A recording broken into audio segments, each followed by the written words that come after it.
What's up everyone, this is Dave and you're on nzblokes.co.nz for this week's Game of the Week.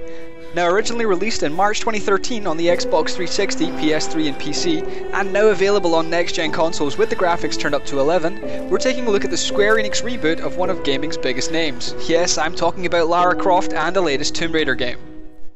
Now, not only is this a reboot, but it is also a prequel to all of the other Tomb Raider games in existence.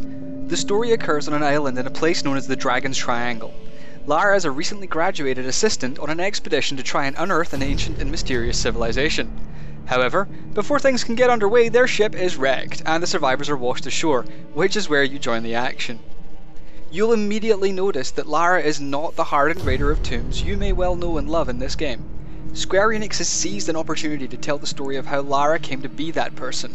Yes, this is in fact a coming-of-age story, albeit without the cheesy romance and significantly more gunplay.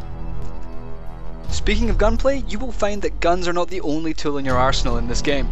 Your first weapon is a bow, which quickly proves to be incredibly useful for navigating your environment as well as silently dispatching the crazy cultists and wild animals that exist on this island.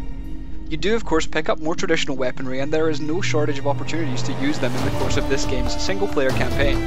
It is almost comical how quickly Lara goes from weapons noob to quasi-serial killer, but it could quite easily be argued that it is purely self-defense.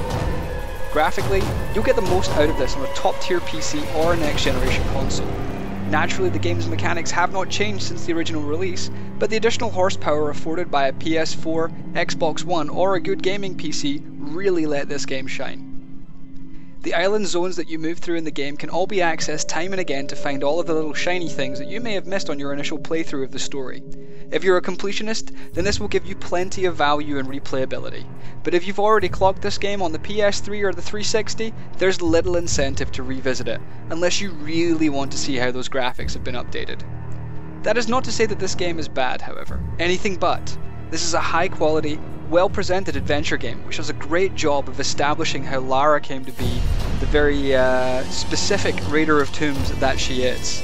If you have not yet had the opportunity to play this game, you should seriously consider adding this title to your collection.